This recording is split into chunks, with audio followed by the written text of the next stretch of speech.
Good morning students. आज हम लोग प्रोजेक्टाइल मोशन कंटिन्यू करेंगे। इससे जस्ट पहले हम लोगों ने प्रोजेक्टाइल मोशन स्टार्ट किया था, जिसमें हमने ये पढ़ा था कि प्रोजेक्टाइल मोशन होता क्या है, और उस प्रोजेक्टाइल मोशन में बहुत सारे हमने टर्म्स भी पढ़े थे, है ना। Angle of projection, velocity of projection, range, और हम लोगों ने ये डेरिवेशन भी किया था। रेंज कितना होता था, u square sine 2 theta by g. Maximum height कितना, u square sine 2 theta by 2g। फिर time of flight 2u sine theta by g and equation of trajectory this. यहाँ तक हम लोगों ने पढ़ा था। और वहाँ पे मैंने आप लोग को ये भी बताया था कि 2 डायमेंशनल के क्वेश्चन को कैसे सॉल्व करते हैं, या 3 डायमेंशनल के क्वेश्चन को सॉल्व करने का क्या तरीका होता है। ठीक, अब आगे हम लोग इसको कंटिन्यू करते हैं। अब जरा देखिए, यहाँ पे जो मैंने आप लोग को टाइम ऑफ फ्लाइट बताया था, वहाँ पे 2 पार्ट बताया था, time of ascent and time of descent. Time of ascent ऊपर जाने का और टाइम ऑफ डिसेंट नीचे जाने का। और मैंने आपको ये भी वहाँ पे बताया था फर्स्ट लेक्चर में कि इस तरीके से वेलोसिटी है तो हम लोग रिजॉल्व कर लेंगे, हॉरिजॉन्टल के लिए अलग से और वर्टिकल के लिए अलग से सॉल्व करेंगे। तो यहाँ पे हमने क्या देखा था कि हॉरिजॉन्टल डायरेक्शन में एक्सेलरेशन है, लेकिन वर्टिकल डायरेक्शन में एक्सेलरेशन है, लेकिन हॉरिजॉन्टल डायरेक्शन में एक्सेलरेशन नहीं है। तो हॉरिजॉन्टल डायरेक्शन का वेलोसिटी कभी भी चेंज नहीं होगा। ठीक, अब इसमें आगे हम लोग देखते हैं। अब इधर देखो, ये h है और ये r है। ठीक, h is equal to u square sine square theta by 2g and r equal to u square sine 2 theta by g. अगर हम लोग h और r में डायरेक्ट रिलेशन निकालना चाहें तो कितना लिखेंगे? अगर हम लोग ऐसे r बाई एच लिखे, r बाई एच, यानी u square sine 2 theta by g upon u square sine square theta by 2g, तो यहाँ से कितना हो जाएगा? देखिए, ये यू स्क्वायर ये स्क्वायर कैंसिल, इधर से ये g कैंसिल, ये 2 ऊपर चल जाएगा, यानी 2 इंटू साइन 2 थीटा और नीचे में कितना, साइन स्क्वायर थीटा 2। इसको जरा हम लोग लिखते हैं, साइन 2 थीटा कितना होगा, 2 sine theta into cos theta upon कितना, साइन स्क्वायर थीटा। ठीक, that is r by H. अब यहाँ से जरा देखिए, ये एक साइन कैंसल, यानी कि r बाई एच कितना हो गया, this is equal to 4 sine cos theta by, यानी कि कितना, कॉट थीटा, है ना। तो ये हमारे पास एक रिलेशन है डायरेक्ट r और h के बीच में, यानी कि r equal to 4h cot theta. कहने का मतलब ये है कि अगर आपको हाइट दिया हुआ है, मैक्सिमम हाइट, और एंगल ऑफ प्रोजेक्शन दिया हुआ है, तो बाकी यू वगैरह निकालने की जरूरत नहीं है, डायरेक्टली हम लोग यहाँ से रेंज निकाल सकते हैं। तो ये हाइट और रेंज में रिलेशन हुआ। अब इसमें हम लोग एक चीज और देखते हैं कि ये जो हमारे पास r है, r equal to u square sine 2 theta by g. ठीक, ये रेंज है, मतलब कि मैक्सिमम कितना डिस्टेंस जाएगा, ये रेंज है। अब जरा देखो कि अगर हम लोग जो थ्रो करने का वेलोसिटी है उसको फिक्स रखते हैं, है ना, टेकिंग u फिक्स्ड, u को हमने क्या लिखा, फिक्स रखा, मतलब कि u कांस्टेंट है, यानी टेकिंग u फिक्स्ड बोलो या फिर कांस्टेंट बोलो, मतलब कि जो वेलोसिटी ऑफ प्रोजेक्शन है वो कांस्टेंट मान लेते हैं। टेकिंग u फिक्स्ड कांस्टेंट है एंड थीटा वेरिएबल लेते हैं, और थीटा क्या है, वेरिएबल। तो यानी कि यहाँ से क्या पता चल रहा है, r equal to u square by g, okay, sine 2 theta. मतलब कि अगर हमने जो वेलोसिटी ऑफ प्रोजेक्शन है उसको फिक्स ले लिया, हम उसको चेंज नहीं कर रहे हैं, केवल एंगल चेंज कर रहे हैं, तो भी हम लोग को अलग अलग रेंज मिलेगा, है कि नहीं। कहने का मतलब ये है कि हमारे पास ऐसे है, हमने एक बार क्या किया, 10 डिग्री पे थ्रो किया उसी वेलोसिटी से, फिर उसी वेलोसिटी से 20 डिग्री पे थ्रो किया, उसी वेलोसिटी से 30 डिग्री पे थ्रो करेंगे, और उसी वेलोसिटी से ऐसे अलग अलग एंगल पे जब हम लोग ऐसे थ्रो करते जाएंगे, ऐसे अलग अलग एंगल पे ऐसे हम लोग को थ्रो करते जाएंगे, तो हम लोग को रेंज अलग अलग मिलेगा, क्योंकि यहाँ पे डायरेक्टली एक मैथमेटिकल रिलेशन आ रहा है कि range equal to u square by g sine 2 theta, यानी कि रेंज यहाँ पे डायरेक्टली थीटा पे डिपेंडेंट है। तो u को हम लोग चेंज नहीं करते हैं, g तो ऑलवेज कांस्टेंट ही रहेगा, g तो हम लोग बदल भी नहीं सकते, है ना। तो हमने क्या किया कि u को हमने कांस्टेंट मान लिया, तो r जो आ रहा है, r is proportional to sine 2 theta. तो अगर हम लोग चाहते हैं कि u हमारे पास चेंज ना हो और मैक्सिमम रेंज आए, है कि नहीं, यानी कि for maximum range, maximum range कितना आएगा, यानी कि इसका मैक्सिमम वैल्यू कितना आएगा। देखिए साइन का वैल्यू कहां से कहां तक होता है, साइन का वैल्यू -1 से लेकर के 1 तक होता है, ठीक है। साइन थीटा का वैल्यू अगर हमने ऐसे लिख दिया साइन अल्फा, तो साइन अल्फा का वैल्यू कहां से कहां तक लाई करेगा, साइन अल्फा का वैल्यू -1 से लेकर के 1 तक लाई करेगा। तो अभी यहाँ पे जो रेंज है, range is equal to u²/g, ये कांस्टेंट पार्ट है, ये चेंज नहीं हो रहा है, ये कांस्टेंट पार्ट है। तो ये जो रेंज है ये डायरेक्टली थीटा पे चेंज हो रहा है, बदल थीटा पे डिपेंडेंट है। थीटा चेंज करेंगे, थीटा चेंज करेंगे तो आर का वैल्यू चेंज होगा, है कि नहीं। तो हम चाहते हैं कि वेलोसिटी को चेंज ना करे, वेलोसिटी को चेंज ना करे और मैक्सिमम रेंज चाहते हैं, वेलोसिटी को फिक्स रख करके मैक्सिमम रेंज चाहते हैं। तो देखते हैं कि कितने एंगल पे थ्रो करना चाहिए। तो अगर हमने इस चीज को फिक्स कर दिया और हम इसका मैक्सिमम वैल्यू चाहते हैं, तो इसका मैक्सिमम वैल्यू कितना आएगा, ये तो कांस्टेंट है, जब इसका मैक्सिमम वैल्यू आएगा तो, है कि नहीं। और साइन का मैक्सिमम वैल्यू कितना होता है, अरे साइन के अंदर में चाहे 3 थीटा रहे, साइन के अंदर में थीटा रहे, या साइन के अंदर में ऐसे कुछ भी रहे, साइन है, साइन का फंक्शन है, तो अंदर में 3 थीटा रहे या कुछ भी रहे, साइन हमेशा मैक्सिमम वैल्यू कहां से कहां तक देगा, -1 से 1 तक ही देगा। तो अगर हम चाहते हैं कि वेलोसिटी को फिक्स रख करके मैक्सिमम रेंज चाहिए, वेलोसिटी को फिक्स रख करके मैक्सिमम रेंज चाहिए, तो इसका मतलब ये मैक्सिमम होना चाहिए। तो साइन का मैक्सिमम वैल्यू यहाँ पे कितना आ जाएगा, तो साइन का मैक्सिमम वैल्यू कितना आ जाएगा, for maximum range sine 2 theta कितना होना चाहिए, साइन 2 थीटा 1 होना चाहिए। तो जब साइन 2 थीटा 1 हो जाएगा तो आर मैक्स कितना हो जाएगा, मैक्सिमम रेंज कितना हो जाएगा, u²/g, क्योंकि साइन 2 थीटा कितना है, 1 है, तो मैक्सिमम रेंज हो जाएगा u²/g। अब देखते हैं कि साइन 2 थीटा 1 आया तो एंगल ऑफ प्रोजेक्शन कितना होना चाहिए। तो साइन 2 थीटा जब 1 हो गया तो साइन थीटा 1 किसका होता है, साइन थीटा 1 होता है 90 डिग्री का, तो यानी कि देयरफॉर 2 थीटा कितना होना चाहिए, 90 डिग्री। तो देयरफॉर थीटा कितना होना चाहिए, 45 डिग्री, थीटा कितना होना चाहिए, 45 डिग्री। तो इसका मतलब क्या पता चला कि अगर हम वेलोसिटी को फिक्स रखेंगे और ऐसे 45 डिग्री पे फेंकेंगे तो ऑब्जेक्ट क्या है, मैक्सिमम रेंज कवर करेगा। यानी कि for the fix value of u, for the fix value of velocity of projection, a projectile covers maximum range when angle of projection is 45 degree. जब 45 डिग्री होता है तो क्या होगा, रेंज मैक्सिमम होगा। तो जरा देखिए, ये जो स्पोर्ट्स वगैरह ऐसा आप लोगों ने देखा भी होगा कि ऐसे डिस्क फेंकना होता है या फिर ऐसे भाला फेंकना होता है ना। तो अगर ऐसे डिस्क फेंका जा रहा है या फिर आपने देखा होगा कि ऐसे शॉर्ट पुट होता है, यहाँ पे ऐसे रख करके फेंकते हैं उसको, ऐसा भारी सा गोला होता है उसको। तो अगर ऐसे डिस्क फेंकना हो या फिर ऐसे भाला फेंकना हो, है ना, तो अगर आप चाहते हैं कि आप ज्यादा से ज्यादा दूरी पे फेंक सके तो हमें क्या बनाना चाहिए, हमें ऐसे 45 डिग्री पे फेंकने का कोशिश करो। अगर आप ऐसे, जैसे देखो जाहिर सी बात है, मैंने इसको ऐसे फेंक दिया, ठीक, इसको ऐसे फेंकेंगे, इसको ऐसे फेंकेंगे तो रेंज, ऐसे फेंकेंगे तो यहीं पर आ जाएगा, ऐसे ऊपर फेंक देंगे तो ऊपर से जाकर के यहीं पे आ जाएगा, यानी कि 90 डिग्री पे वहीं पे रह जाएगा, है कि नहीं, जीरो रेंज। तो यानी कि ऐसे जब हम लोग एंगल चेंज करेंगे थ्रो करने का, तो हम लोग को अलग अलग रेंज मिलेगा। तो अब चाहते हैं कि मैक्सिमम रेंज मिले तो कितने एंगल पे फेंकना चाहिए, 45 डिग्री पे।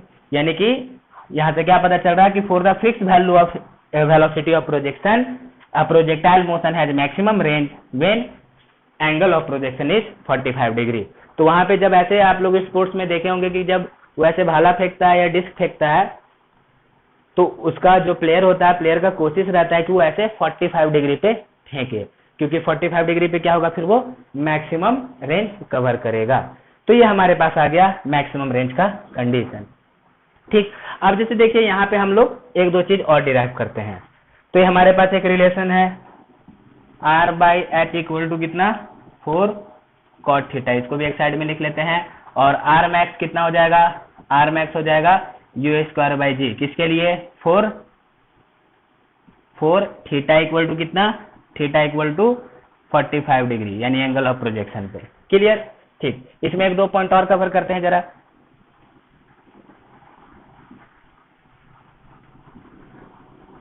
अब यहाँ पे एक पॉइंट और ऐसा है कि जैसे कि सपोज करो कि थीटा एंगल पे फेंका गया,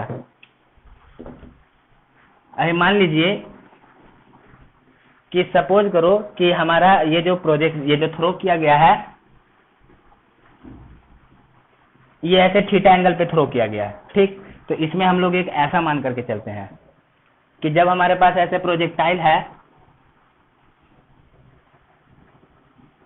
ऐसा, और सपोज करो कि ऐसे थीटा पे फेंका गया, तो थीटा पे फेंका गया तो यहाँ पे आया, तो रेंज कितना हो गया, u square sine 2 theta by g, ठीक।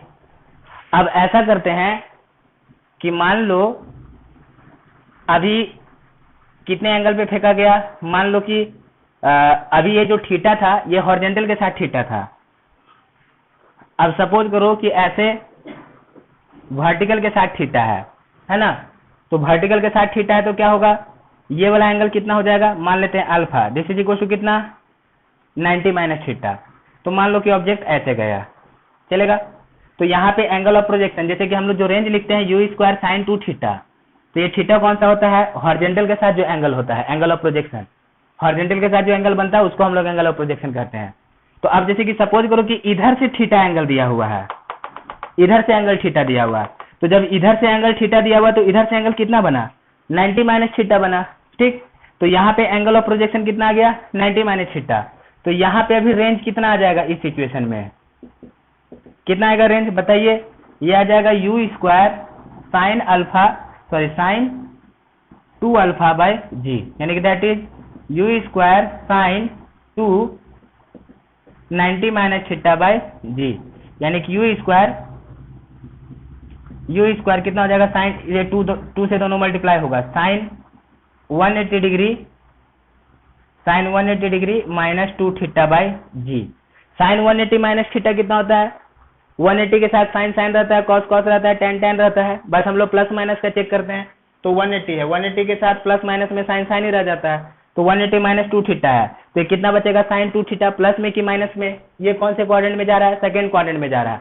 तो सेकंड क्वाड्रेंट में साइन क्या होता है, पॉजिटिव, तो इसका वैल्यू कितना हो जाएगा डायरेक्टली साइन 2 थीटा, है ना। अभी मैंने बताया था कि साइन 180 डिग्री माइनस अल्फा ये कितना होता है साइन अल्फा, कैसे, फर्स्ट क्वाड्रेंट सेकंड क्वाड्रेंट, ये एंगल जाएगा सेकंड क्वाड्रेंट में, सेकंड क्वाड्रेंट में क्या होता है, साइन पॉजिटिव होता है, और 180 के साथ प्लस माइनस में जब ऐसे कुछ हम लोग एंगल लगाते हैं तो साइन का साइन रहता है, कॉस का कॉस रहता है, कॉट का, वहां पे ट्रिग्नोमेट्रिक फंक्शन चेंज नहीं होता है।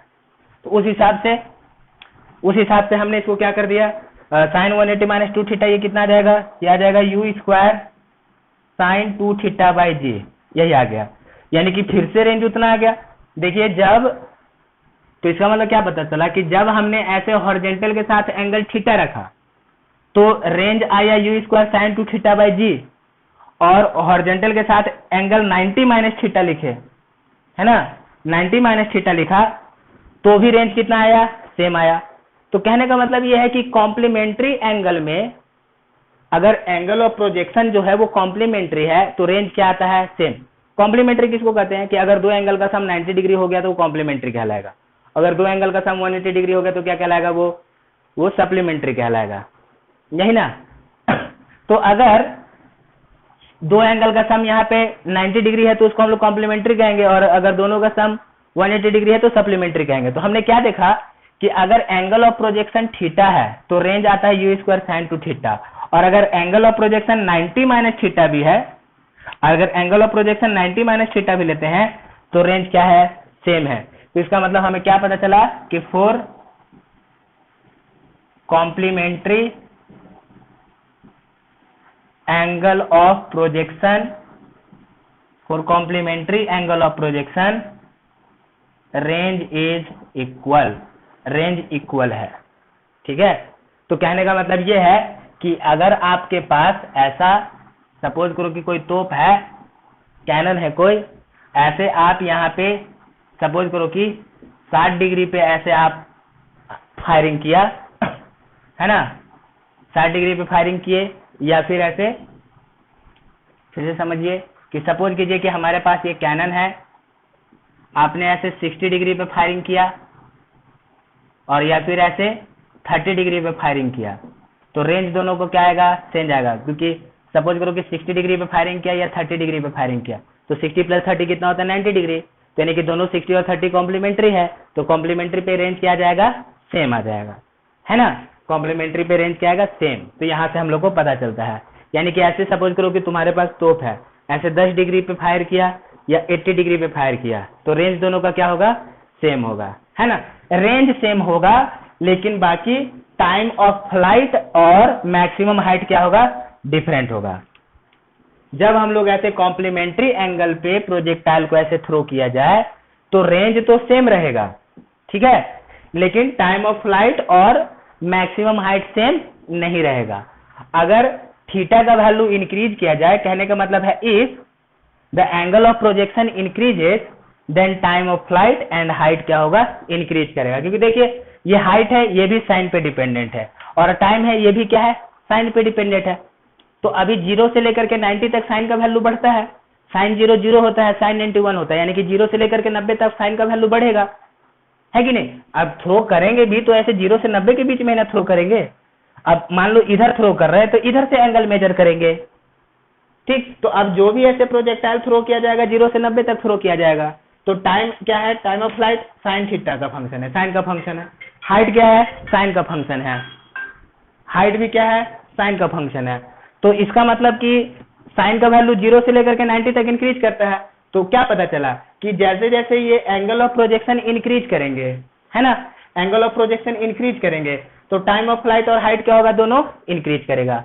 तो इसका मतलब क्या पता चलता है कि अगर हम एक बार एंगल ऑफ प्रोजेक्शन ले ले 30 डिग्री और एक बार एंगल ऑफ प्रोजेक्शन ले ले 60 डिग्री, तो इन दोनों सिचुएशन में आर तो क्या आ जाएगा, सेम आ जाएगा, इसका रेंज और इसका रेंज सेम आएगा। लेकिन इसका जो टाइम ऑफ फ्लाइट आएगा, मान लो ये T1, इसका टाइम ऑफ फ्लाइट T2, इसका मैक्सिमम हाइट H1 और इसका मैक्सिमम हाइट H2, तो दोनों का R तो सेम रहेगा, लेकिन इस सिचुएशन में T2 ग्रेटर देन T1 हो जाएगा और H2 ग्रेटर देन H1 हो जाएगा, यानी कि एंगल बढ़ने पे हाइट और टाइम ऑफ फ्लाइट बढ़ता है, ठीक। बस क्या होता है, कॉम्प्लीमेंट्री एंगल पे रेंज सेम रहेगा।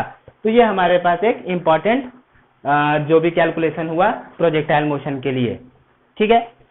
अब इस पे फर्दर हम लोग आगे देखते हैं कुछ और पॉइंट्स।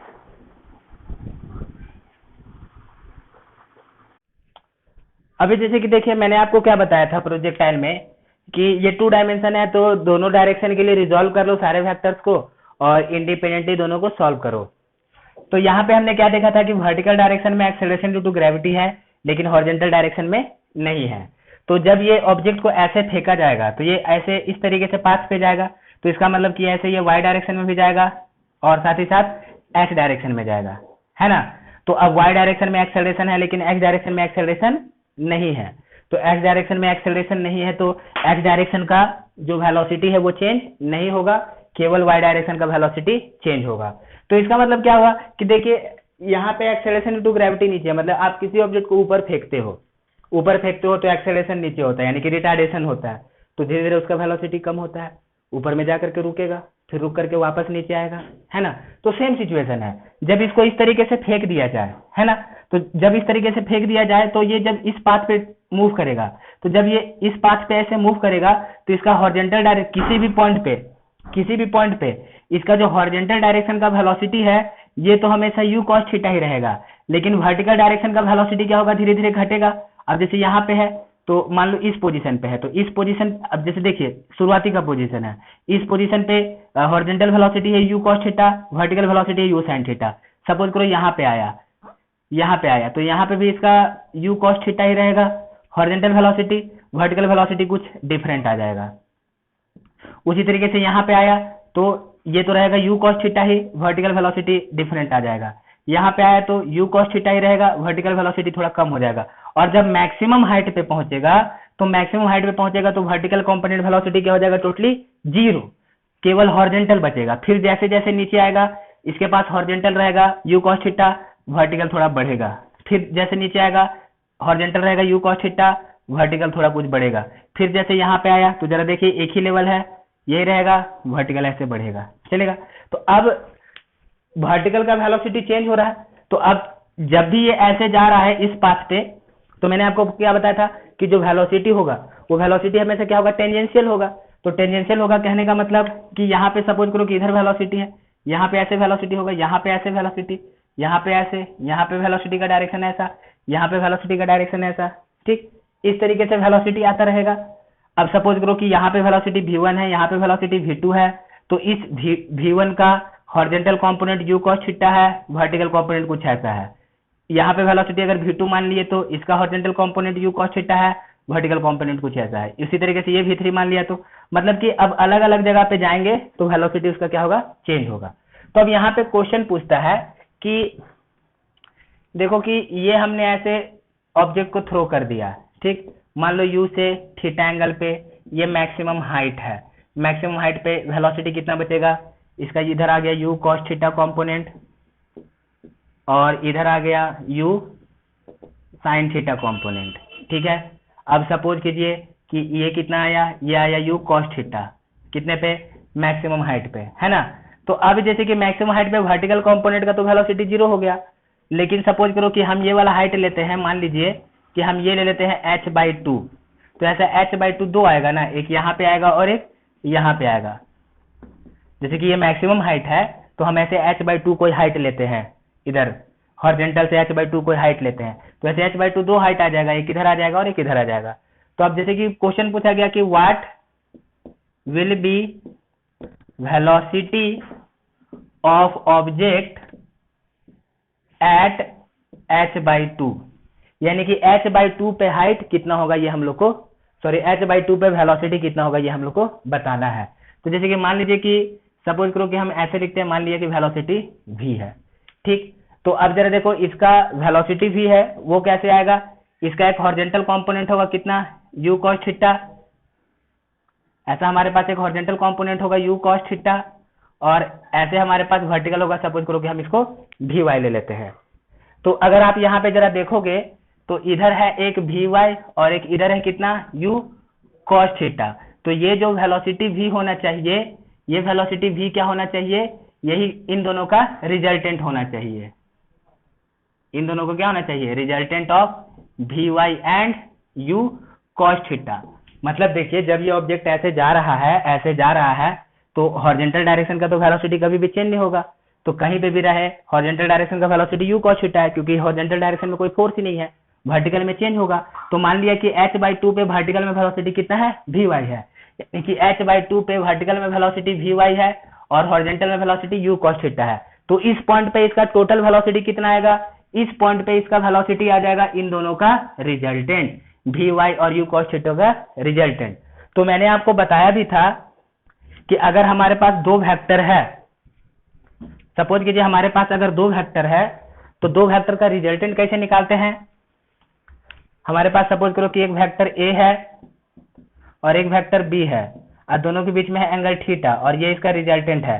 तो हम लोगों ने r का वैल्यू कैसे निकाला था, a² b² 2ab cos theta under root, ठीक है। और अगर दो वेक्टर आपस में 90 डिग्री में रहता था, तो मान लीजिए एक वेक्टर a है एक वेक्टर b है, यह है इसका रिजल्टेंट, ठीक। तो रिजल्टेंट है, तो अब थीटा कितना हो गया 90 डिग्री, तो थीटा जब 90 डिग्री करते थे तो ये क्या हो जाता था cos 90 0, ये केवल कितना बच जाता था r = a² प्लस b², ये इसका रिजल्टेंट आता था, है ना। और मान लिया कि अगर ये हमने इसको ऐसे डेल्टा ले लिया, सपोज करो कि ये वाला जो रिजल्टेंट है a के साथ डेल्टा है, तो a के साथ डेल्टा है तो b है, मतलब कि ये वाला b के बराबर ही है। तो यहाँ से हम लोगों ने tan डेल्टा कितना निकाला था, tan डेल्टा = this/this, यानी कि b/a, ऐसे हम लोग निकाल सकते थे एंगल और रिजल्टेंट, ठीक। तो इसी चीज का भी हम लोग यहाँ पे इस्तेमाल करेंगे, ठीक है। तो ऐसा करते हैं, हमें तो यहाँ पे हॉरिजॉन्टल डायरेक्शन का वेलोसिटी तो कांस्टेंट ही है u cos थीटा, केवल वर्टिकल डायरेक्शन का वेलोसिटी चेंज होगा vy, तो हमें केवल vy निकालना है। तो ये जो रिजल्टेंट v आ जाएगा, यहाँ से ये जो रिजल्टेंट v आ जाएगा, हम इस v को कितना लिख सकते हैं, ये जो हमारे पास रिजल्टेंट आएगा v, ये v कितना आ जाएगा, ये आ जाएगा vy² plus u cos theta का स्क्वायर अंडर रूट, यानी कि that is vy² plus u² cos² theta under root, ऐसा। ये यहाँ का h/2 पे हाइट आ जाएगा। अब जरा हम लोग vy निकाल लेते हैं, ठीक है। फॉर vy के लिए जरा देखिए, हम वर्टिकल डायरेक्शन में केवल चलते हैं, इधर देखो हम वर्टिकल डायरेक्शन में चलते हैं, इधर इनिशियल वेलोसिटी कितना है, u sin थीटा है, ठीक। ये हाइट कितना है, ये हाइट h/2 है, और हम इसको लेते हैं vy, चलेगा। हाइट कितना है, vy, और इधर एक्सेलरेशन कितना है, इधर एक्सेलरेशन है g, नीचे की तरफ g है। तो हम लोग एक तरफ प्लस लेंगे और एक तरफ माइनस लेंगे। तो मान लेते हैं हम ऊपर की डायरेक्शन पॉजिटिव लेते हैं, नीचे का डायरेक्शन नेगेटिव लेते हैं। तो कौन सा इक्वेशन यूज करें? यूजिंग कौन सा? v square equal to u square plus 2as। कैसा लिखेंगे? V y square equal to u square, initial velocity इसका स्क्वायर यानी कि u square sine square theta plus कितना? प्लस 2 प्लस कितना है? 2as। तो ए की जगह पे कितना आ जाएगा? Minus g. ए की जगह पे कितना आ जाएगा? माइनस जी, यानी 2 माइनस जी, एस कितना? h/2। ठीक, तो यानी यहां से कितना आता है? V y square equal to u square sine square theta. Okay, ये 2 से 2 कैंसिल, माइनस जी एच का वैल्यू कितना होता है? h equal to u square sine square theta by कितना? 2g। तो इसको कैसा लिखेंगे? U square sine square theta by 2g। ये हमने 2 कैंसिल करा दिया, माइनस प्लस माइनस माइनस हो गया और ये h का वैल्यू लिखा। इधर से g कैंसिल हो गया, यानी कि that is v y square equal to u square sine square theta minus u square sine square theta by कितना? 2। इतना आ गया। तो जब हम लोग इसको सॉल्व करेंगे तो कितना आएगा? देखिए यहाँ से सॉल्व करने पे u square sine square theta में से square sine square theta by 2 minus कर रहे हैं, तो यानी कि that is v y equal to u square sine square theta by 2 आ गया। ये वी वाई स्क्वायर आ गया, है ना। तो देयरफॉर हम लोग वी वाई कैसा लिखेंगे? वी वाई हम लोग इसका अंडर रूट लिखेंगे, तो देयरफॉर वी वाई कितना आ जाएगा? Plus minus under root u square sine square theta by 2। ठीक, साइन स्क्वायर थीटा बाई 2, तो इधर से कितना बचेगा? Therefore v y equal to plus minus u sine theta by root 2। ये आ जाएगा वी वाई का वैल्यू। प्लस माइनस क्यों? अब जैसे अगर हम लोग सपोज करो लिखते हैं एक्स स्क्वायर इक्वल टू ए, तो देयरफॉर एक्स क्या होता है? प्लस माइनस रूट ए, ऐसा होता है ना। तो इसलिए हमने वहां पे प्लस माइनस लिखा। तो ये हम लोग को वी वाई आ गया। अब यहाँ पे मन पे एक सवाल आता है कि यहाँ पे वी वाई प्लस माइनस लिखा, यानी कि यहाँ पे वी वाई का 2 वैल्यू हो सकता है, एक प्लस में और एक माइनस में। एंड ऑब्वियसली 2 वैल्यू होगा ही होगा, क्योंकि जब ऐसे ऑब्जेक्ट को फेंका गया है तो h/2 पे ये 2 बार आएगा। एक ऐसे ऊपर जाएगा तो h/2 पे आएगा, और फिर एक बार ऊपर से नीचे आएगा तो h/2 पे आएगा। तो जब नीचे से ऊपर जाएगा तो h/2 पे वेलोसिटी का डायरेक्शन ऊपर, तो वहां पे वी वाई प्लस में कितना? U sine theta by root 2।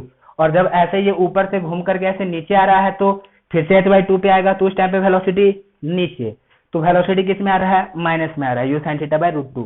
तो कहने का मतलब है कि यहाँ पे जो वी वाई है और यहाँ पे जो वी वाई है, ठीक है, दोनों का वैल्यू क्या रहेगा? सेम ही रहेगा, बस क्या रहेगा? Direction opposite. यहाँ पे h/2 पे वी वाई ऊपर, यहाँ पे h/2 पे वी वाई नीचे चलेगा।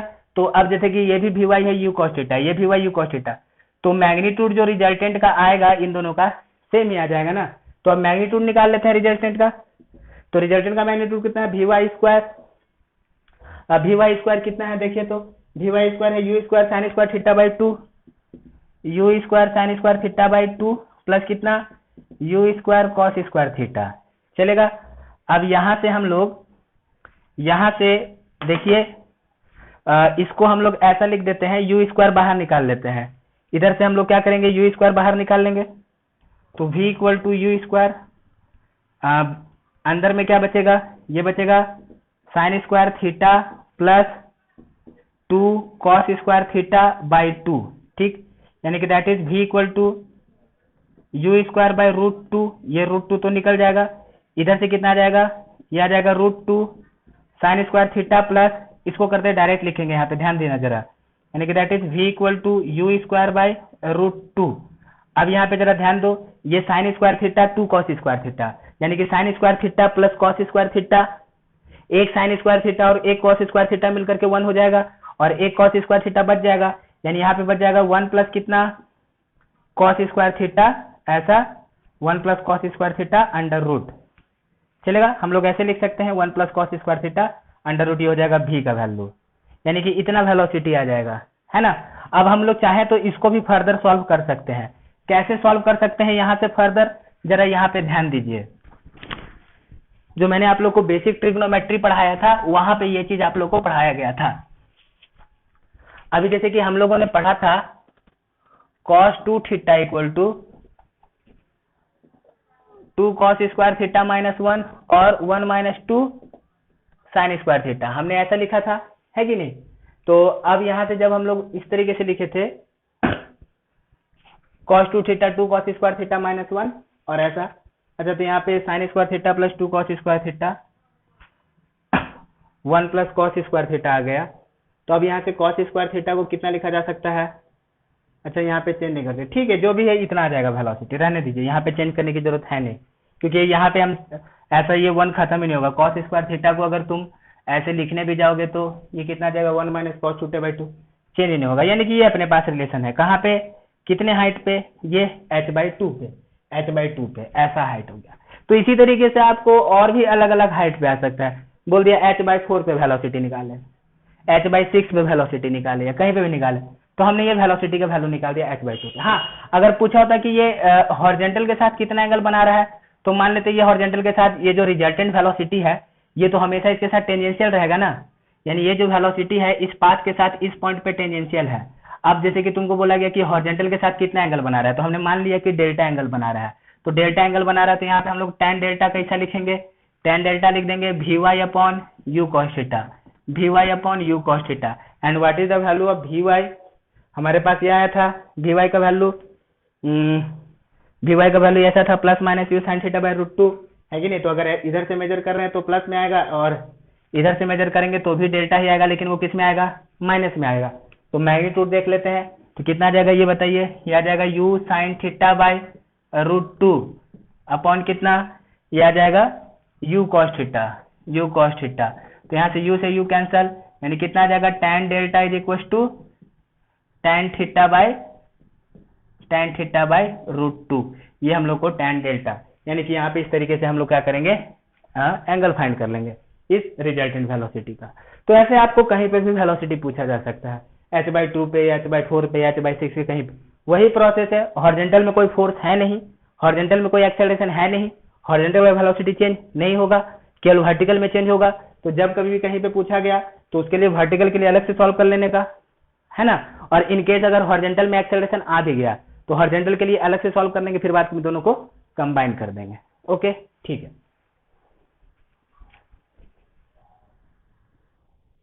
अभी नेक्स्ट पॉइंट है हमारे पास minimum velocity to hit a target. कहने का मतलब कि जैसे कि सपोज कीजिए कोई ऑब्जेक्ट है वहां पे और आप वहां पे कोई टारगेट है, आपको ऐसे कोई चीज से करके उसको हिट करना है, तो अब हिट करना है तो आपका मिनिमम वेलोसिटी कितना होना चाहिए कि आप उसको हिट कर सके। जैसे कि फॉर एग्जांपल सपोज करो कि मैंने यहाँ पे एक ऐसे, ये मान लो कि एक टारगेट बना दिया, ठीक है, सपोज करो कि ये टारगेट है और यहाँ से क्या कर रहे हैं, ऐसे उसको हिट कर रहे हैं, सीधा लाइन में ऐसे हिट कर रहे हैं। तो इसको हिट करने का जो वेलोसिटी है, मैक्सिमम का तो कोई लिमिट है नहीं, एकदम बिल्कुल गोली की तरह तेज चलाया तो भी हिट कर सकता है, तो थोड़ा स्लो फेंका तो भी हिट कर सकता है। तो इसी वेलोसिटी में एक वेलोसिटी ऐसा होगा जो कि सबसे मिनिमम होगा, तो वो मिनिमम वेलोसिटी कितना होना चाहिए कि वो इसको हिट करे, हमें उसका वैल्यू निकालना है, minimum velocity to hit a target. समझ में आया, एंगल का यहाँ पे रिस्ट्रिक्शन नहीं है आपका, आप इसको 60 डिग्री पे मिनिमम वेलोसिटी आता है कि 30 डिग्री पे आता है कि 70 डिग्री पे आता है कि 80 डिग्री पे आता है, किस एंगल पे आता है वो हम लोग कैलकुलेट कर लेंगे, लेकिन उससे छोटा वेलोसिटी पे फिर किसी भी एंगल पे वो हिट नहीं होना चाहिए। तो वो हम लोग को जो वेलोसिटी आएगा मिनिमम वो फाइंड करना है, तो हम लोग ऐसे फाइंड करते हैं। तो सपोज कीजिए कि हमने क्या किया, ऐसे u वेलोसिटी से थीटा एंगल पे किसी ऑब्जेक्ट को फेंक किया और इसको हिट कर दिया।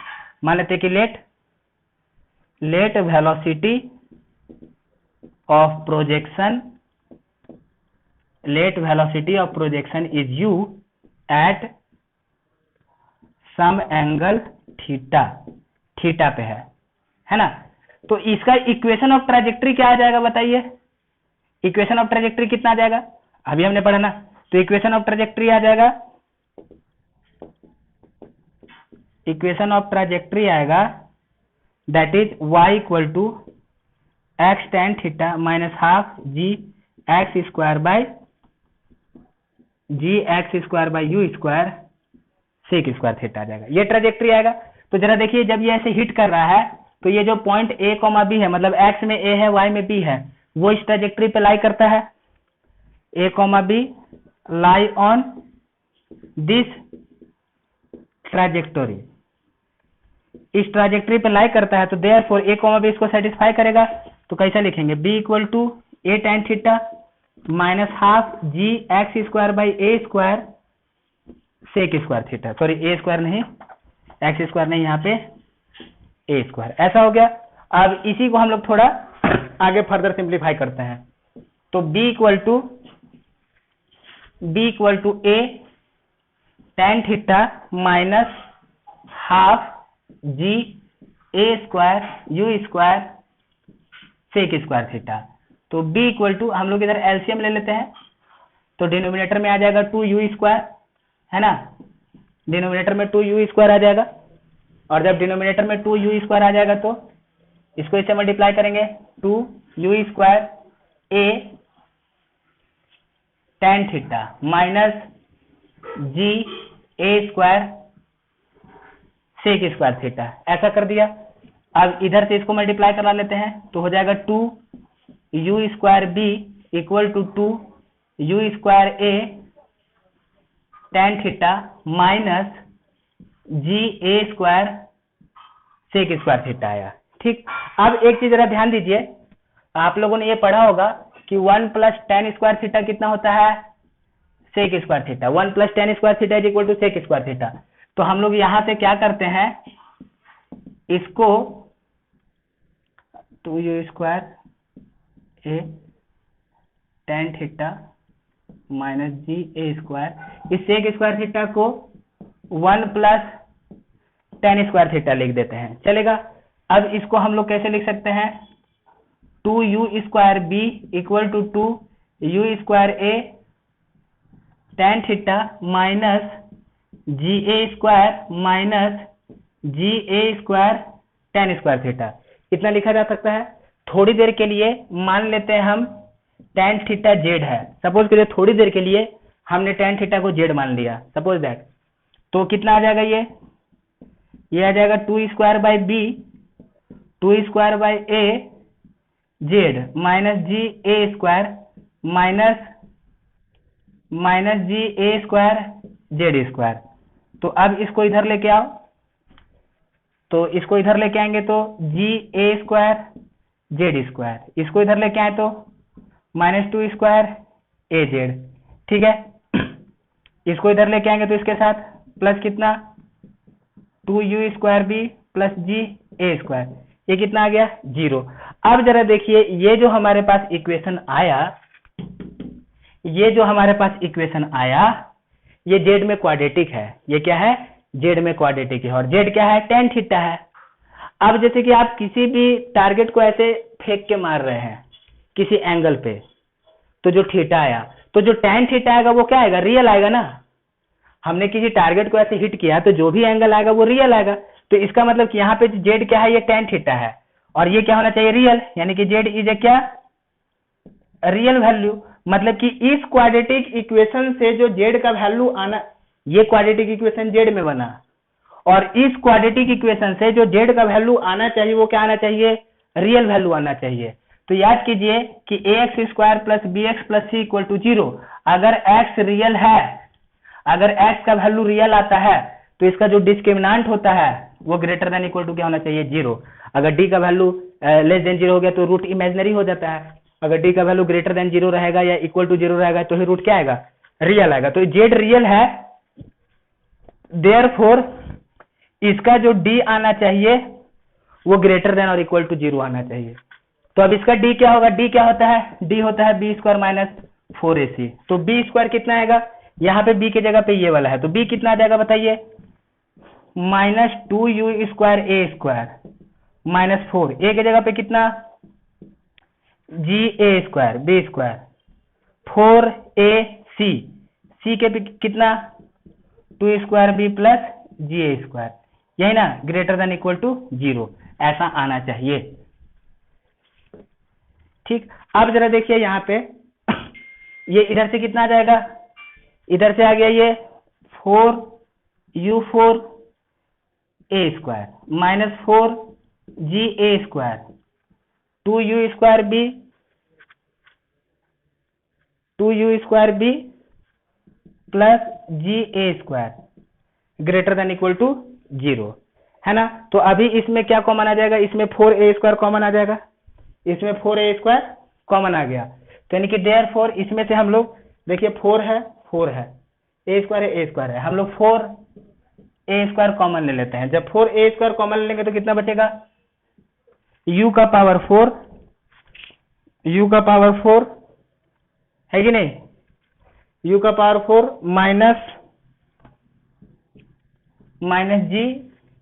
माइनस जी इधर से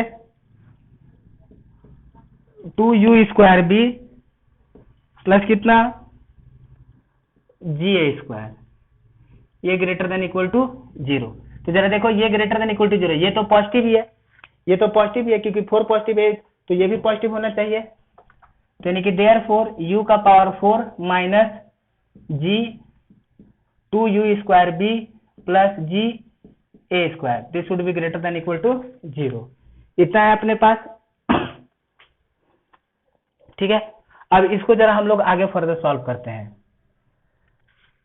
तो यानी कि यहां से हमारे पास आ रहा है u का पावर 4 माइनस कितना देखिए 2g b u square minus g a square, ठीक है, बी स्क्वायर माइनस 4ac, यानी हमारे पास आया ग्रेटर देन इक्वल टू 0। ठीक, अभी ऐसा करते हैं हम u का power 4 minus 2gb u square को थोड़ी देर के लिए एक साथ लिखते हैं और इसको लिख देते हैं a square greater than equal to 0। अब देखिए हम ऐसा करते हैं थोड़ी देर के लिए, मान लो हम u स्क्वायर को t ले लेते हैं, let u square equal to t। हमने u स्क्वायर को t ले लिया थोड़ी देर के लिए, t टाइम नहीं है, ये कोई दूसरा वेरिएबल है, ऐसा ले लिया। तो हम लोग इस इक्वेशन को कैसे लिख सकते हैं, t square minus 2gb t minus g a square greater than equal to 0। अब जैसे कि ध्यान दीजिए हमारे पास ऐसा है a स्क्वायर प्लस 2ba है, सपोज करो a स्क्वायर प्लस 2ba है, सपोज दैट। तो हम लोग इसको ऐसे लिख सकते हैं a square plus 2ba plus b square minus b square, और फिर क्या करेंगे, फिर इस चीज को एक साथ लिख करके a प्लस बी का whole square minus b square ऐसे लिख सकते हैं, है ना। तो सेम चीज यहां पे अप्लाई कर रहे हैं, सेम चीज यहां पे अप्लाई कर रहे हैं। तो जरा देखिए इसको हमने लिख दिया a square minus 2gb t ऐसा g a square greater than equal to 0। तो यहां पे देखिए हम लोग इस पार्ट को होल स्क्वायर में कन्वर्ट करना चाहते हैं, हम इस पार्ट को होल स्क्वायर में कन्वर्ट करना चाहते हैं। तो क्या करेंगे, T square minus 2gbt plus GB का होल स्क्वायर, हम इसके साथ इतना ऐसे जीबी का होल स्क्वायर लिख देंगे तो ये क्या हो जाएगा, टी माइनस जीबी का होल स्क्वायर हो जाएगा।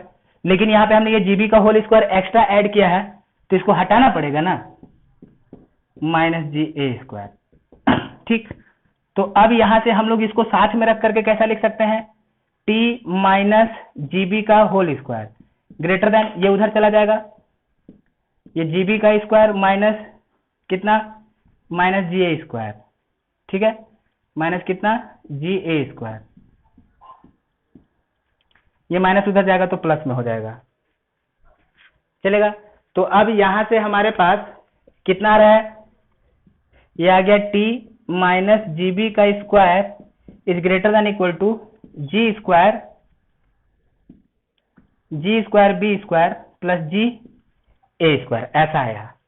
अब यहां पे टी को हम लोग यू स्क्वायर लिख देते हैं, that is u square minus g b का whole square greater than equal to g square b square plus g a square, ऐसा हमने लिख दिया। तो देखिए कहीं पे गड़बड़ तो नहीं हो रहा है, b square minus 4ac half g square a square, check करेंगे क्योंकि कैलकुलेशन मिस्टेक हुआ तो पूरा फिर से करना पड़ेगा, तो लगे हाथ इसको चेक करते रहना है। G square a square b square minus 4ac b square minus 4ac, हाँ देखिए यहाँ पे एक यहाँ पे मिस्टेक हो रहा है, ये g हमारे पास है g 2gb², यहाँ पे ये g² होना चाहिए, u का पावर 4। यहाँ पे देखिए g को हमने इससे मल्टीप्लाई किया है, g को जब हमने इसको मल्टीप्लाई किया है तो यहाँ पे लिया है g 2bu²g, और यहाँ पे ऐसे g² होना चाहिए, तो ये गलत हो रहा है, इसको करेक्ट कीजिए, g²। ओके, करेक्ट है अभी। तो अब यहाँ पे कितना आ गया, u² minus gb² is greater than equal to g²a² plus b², हमने ऐसा लिख दिया। ठीक, अब जरा ध्यान दीजिए यहाँ पे कि ये एक वैल्यू है, इसका स्क्वायर इससे बड़ा है, ठीक है, इसका स्क्वायर इससे बड़ा है, तो हम लोग यहाँ से ऐसे लिख सकते हैं ना, तो यहाँ से हम लोग ऐसा लिखा जा सकता है, इस चीज को मैं इधर लिख रहा हूं, ध्यान दीजिएगा,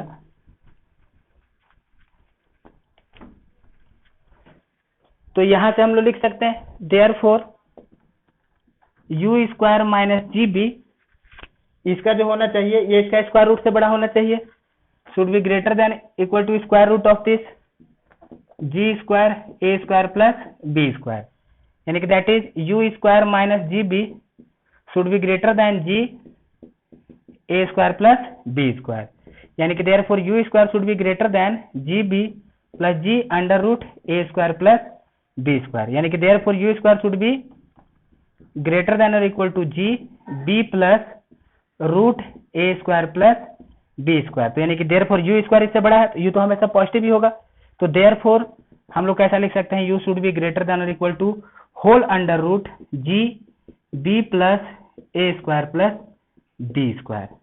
तो इसका मतलब क्या पता चला कि अगर u का वेलोसिटी इससे ज्यादा रहेगा, या तो इसके बराबर रहे या इससे ज्यादा रहे, तो ही इसको हिट करेगा। तो देयरफॉर यहाँ पे हम लोग u मिनिमम कितना लिखेंगे, u मिनिमम लिखेंगे that is equal to greater than और इक्वल टू है ना, या तो इसके बराबर या इससे ज्यादा, तो मिनिमम वैल्यू तो यही आएगा, this is equal to gb plus under root a² plus b², ये हो गया u मिनिमम का वैल्यू, यानी कि मिनिमम वैल्यू इतना आना चाहिए। तो कहने का मतलब है कि इससे कम वेलोसिटी से अगर आप थ्रो करोगे, चाहे कोई सा भी एंगल ले लो, इससे कम वेलोसिटी से अगर आप थ्रो करोगे तो कभी भी ये हिट नहीं होगा, तो ये मिनिमम है। अब जरा देखते हैं इस मिनिमम वेलोसिटी के कोरस्पॉन्डिंग एंगल ऑफ प्रोजेक्शन कितना आ गया। मिनिमम तो निकालिए कि भैया ये कोई मिनिमम वेलोसिटी है, तो इस मिनिमम के कोरस्पॉन्डिंग एंगल ऑफ प्रोजेक्शन, तो इस मिनिमम के कोरस्पॉन्डिंग जब एंगल ऑफ प्रोजेक्शन निकालेंगे तो हमने ये कंडीशन कब निकाला है, ये कंडीशन कब निकाला है, ये कंडीशन निकाला है d greater than equal to 0 से। तो जब हम लोग u का वैल्यू इतना लेंगे, देखिए यहां से जब हम लोग को u का वैल्यू निकला, ये कहां से निकला, ये d greater than equal to 0 से निकला, d greater than equal to 0 को लिया, ऐसे सॉल्व किया, तो ये हम लोग को u मिनिमम का वैल्यू निकला, ये आया condition, d greater than equal to 0 में ये आया कंडीशन। तो जब हमने u को इतना ले लिया, तो जब हमने u को इसके इक्वल टू ले लिया, तो इसका मतलब इस सिचुएशन में हमने d कितना लिया है, 0 लिया है, यानी इस सिचुएशन में हमने d कितना लिया, 0 लिया। तो इसका मतलब कि जब हम लोग u का वैल्यू इस इक्वेशन में पुट करेंगे, जब u का वैल्यू इस इक्वेशन में पुट करेंगे तो d कितना हो जाएगा, 0। तो अगर हमारे पास कोई क्वाड्रेटिक इक्वेशन है, हमारे पास कोई क्वाड्रेटिक इक्वेशन है a² plus bx plus c equal to 0, तो x कितना होता है, minus b plus minus root d/2 है। अगर d 0 हो गया तो x का वैल्यू कितना आ जाएगा, माइनस b/2a। तो इसका मतलब कि जब हम लोग इसका वैल्यू इसमें पुट करेंगे तो इसका d 0 हो जाएगा, तो इसका d 0 हो जाएगा, और जब d 0 हो जाएगा तो फिर यहां से z कितना आ जाएगा, z कितना आ जाएगा इसके करस्पॉन्डिंग, माइनस b/2a। तो माइनस b/2 मतलब minus 2u² minus of minus b का वैल्यू इतना है, बाय कितना 2a, यानी कि 2ga², यानी कि देयरफॉर z कितना है, tan थीटा। तो tan थीटा बराबर कितना आ जाएगा, यहाँ से ये माइनस माइनस प्लस हो गया, 2 से 2 कैंसिल हो गया, a से a कैंसिल हो गया, यानी कि u² बाय कितना, ga, यानी tan theta is equal to u² by ga। मतलब कि यहाँ पे और u कितना है, u का वैल्यू ऐसा है, तो क्या पता चला कि अगर हमारे पास ऐसे कोई टारगेट है कॉमा बी, उसको हिट कराना है तो कम से कम इतना वेलोसिटी से फेंकना पड़ेगा, और जो मिनिमम वेलोसिटी आएगा उस टाइम पे जो एंगल ऑफ प्रोजेक्शन होगा वो tan theta is equal to u square by g होगा। और ये यू क्या है, यू मिनिमम है कि नहीं, यू मिनिमम के लिए कंडीशन आया ना, तो ये यू मिनिमम, इसका वैल्यू इसमें पुट करेंगे, सॉल्व करेंगे, तो ये हमारे पास आंसर आया। तो इसको क्या करना है आपको कि हर बार हम लोग ऐसे डिराइव नहीं करेंगे, आप इस चीज को याद रख लेंगे कि भाई अगर ऐसे हमारे पास हॉरिजॉन्टल सिस्टम ऐसे फेंकना है तो हमारे पास ये कंडीशन है, इसको आप याद रख लेंगे, इसको याद रख लेंगे, तो आपको क्या होगा कि डायरेक्ट ये फॉर्मूला बेस्ड ही अगर क्वेश्चन आएगा भी तो आपको डायरेक्ट फॉर्मूला यूज करना पड़ेगा, इतना पूरा डेरिवेशन बार बार नहीं करना है। ओके, तो आज के लिए इतना ही, इसके आगे हम लोग फर्दर पढ़ेंगे प्रोजेक्टाइल मोशन, और जितना अब तक पढ़ा है उससे रिलेटेड न्यूमेरिकल्स करेंगे। आप जो भी पढ़ाया गया का नोट्स बना लेंगे, अच्छे से लिख लेंगे। Okay, thank you.